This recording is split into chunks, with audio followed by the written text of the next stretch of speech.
그건 뭐냐면 국제망신입니다. 광주는 그런 국제망신을 감당하고라도 표가 되니 그걸 바꾸는 거죠. 절대 바꿔서는 안 됩니다. 그런데 시정부는 기념을 하겠다는 거죠. 그래서 공원에다가 기념탑을 세우겠다는 거죠. 그런데 작가 부부가 노동자들이 사는 광장에다가, 잘 사는 것도 아니에요. 광장에다가 그냥 사라져가는, 1년에 2m씩 꺼져가는 6년 만에 완전히 사라져버리는 기억의 탑을 세우겠다는 겁니다. 결국 이루어졌습니다. 여기에 이런 거 하나만 남겨둔 거죠. 뭐라고 썼냐면, 우리는 하르브루크 시민과 이 도시의 방문자들에게 그들의 이름을 여기에 더하기를 초대합니다. 그렇게 함으로써 우리는 우리 스스로를 깨어있게 할 것입니다. 이 나무로 된 12m 높은 탑에 나무로 되어 있거든요. 이름이 새겨져 있으니까. 더욱 많은 이름들이 새기면서 이 탑은 점차 땅속으로 내려갑니다. 어느 날 이 탑은 완전히 사라져버릴 것이며 파시즘에 저항하는 이 하르브루크 기념탑의 땅은 비워지게 될 것입니다. 결국 이것은 불의에 대항하여 일어선 자는 오로지 우리 자신뿐입니다. 라는 거죠. 여전히 기억하고 있고 기억하기 위해 살아가는 거죠. 기념하는 탑은 사라졌지만. 여기서 이제 나온 얘기가 어떻게 기억할 것인가와 어떻게 치유할 것인가의 문제가 발생을 합니다. 뭐냐면, 자, 일반적으로 기념탑은 영구 불변의 구축물이죠. 사라지지는 않는 거죠. 하지만 이건 땅속으로 사라져버린 거죠. 왜 사라져야만 했냐 이거죠. 궁금하지 않으십니까? 우리 같으면 여러분들 사라지겠다고 하는 것을 제가 제안할 때는 광주시에서 받아들였겠습니까? 저는 이미 벌써 계약 해지당했겠죠. 그렇겠죠. 탑이 땅속으로 사라져가는 동안에 탑 표면에 새겨져 있던 파시즘의 고통, 박해, 이거 역시 사라질 것이고요. 그럼으로써 치유한다는 얘기죠. 탑의 입체는 뭐가 남았습니까? 결국 탑의 존재에 대한 기념이 아닌 기억이 남아있습니다. 파시즘의 고통과 박해에 대한 기억이 남아있고요. 그리고 가장 중요한 것은 이거죠. 그 기억을 이기기 위한 또 다른 기억이 남아있는 거죠. 용서와 화해, 치유, 이렇게. 그러니까 기억한다는 게 그냥 단순한 기억이 아니라는 얘기입니다. 또 하나를 볼까요? 프랑스 파리에 가면 쇼아 기념관이라고 하는 게 있습니다. 이게 홀로코스트 기념관이에요. 홀로코스트라고 하는 것은 대량 학살을 의미하죠. 일반적인 보통 명사로서의 홀로코스트는 동물을 대량 학살하는 게 홀로코스트죠. 2차 세계대전 때 나치가 저지른 유대인 대학살을 홀로코스트라고 하는 건 고유명사로서 얘기를 하는 거죠. 당시에 추방되었거나 이런 유대인들에 대한 이것을 기념하는 공간입니다. 그런데 놀라운 것은 이거예요. 이 이름의 벽이라고 하는 이걸 어떻게 기억하는지 여러분 보시라는 얘기입니다. 이거 보면은요, 지워진 수정액으로 지워진 듯 이렇게 되어 있는 거죠. 기념하는 공간인데 이렇게 더럽혀야 되겠습니까? 이건 뭘 의미하죠? 지금까지도 검증 중이라는 얘기입니다. 자, 당시에는 이 이름의 벽을 조성할 때만 해도 여기에는 이 사람이 과거에 나치로부터 추방을 당했거나 이런 사람이기도 하고 뭔가를 했던 사람이라고 생각했는데 나중에 보니 부역자였다는 얘기입니다.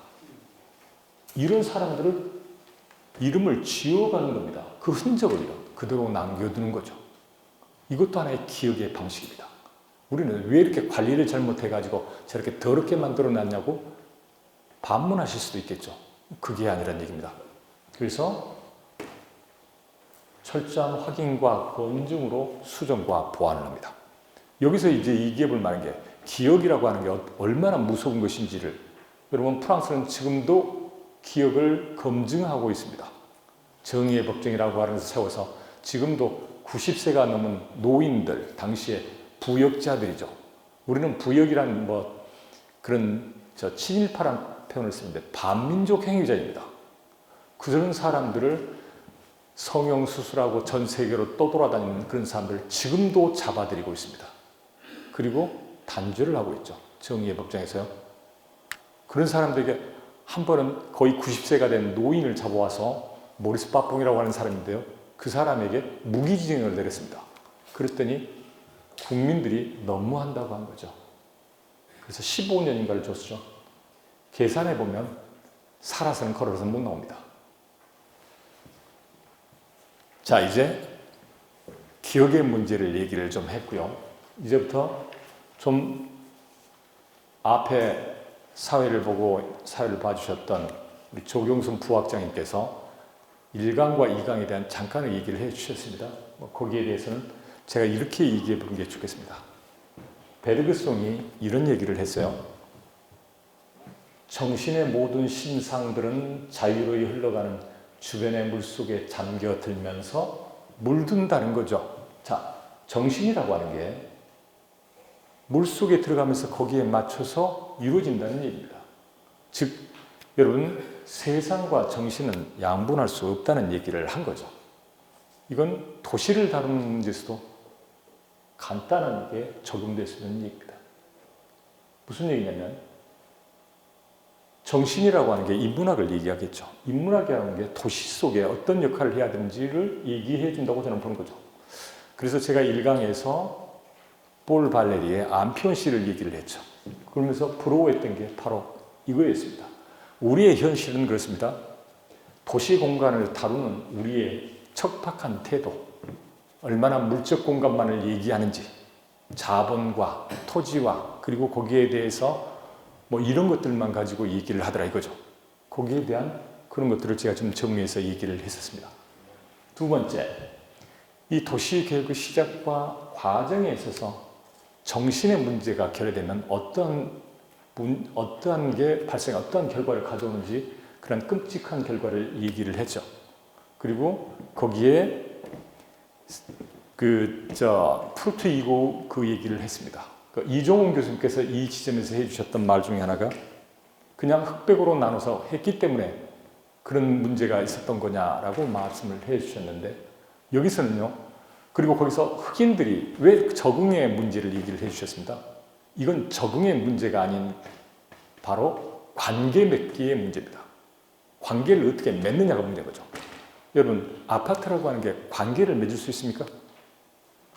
건축이라고 하는 게 뭐죠? 인간을 위한 겁니다. 도시도 마찬가지고요.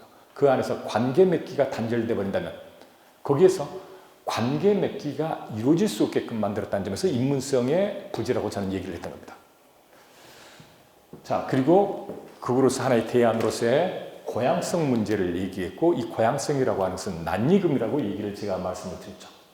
그리고 미국 대도시의 죽음과 삶의 저자인 제인 제이콥스가 얘기했던 사람들의 느낌에 익숙한 도시의 장치들이 즐비해야만 된다는 거죠.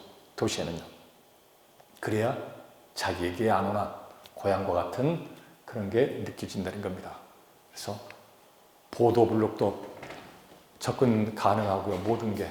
자, 건물들도 지나다 보면은 마찬가지입니다. 투명한 유리가 있어서 저쪽을 볼 수 있어야만 돼요. 그러니까 건물이 가로막더라도 유리를 통해서 시야는 확보돼야만 된다는 겁니다. 이런 것들이 우리에게 익숙한 장치들이에요. 녹지 공간이 있어야만 되고 이래야 되는 거죠. 그리고 2강에서는 여러분들에게 말씀드렸던 문학과 건축 그리고 도시 텍스트 읽기에 대해서 얘기를 드렸죠. 거기에 새로운 19세기의 새로운 공간이 등장을 했고 그 공간에 맞는 새로운 인물이 또한 등장을 했다는 것.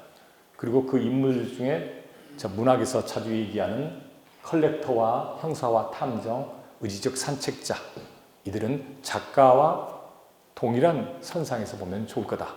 작가의 메타포이기도 하다라는 여러분들에게 얘기를 드렸습니다.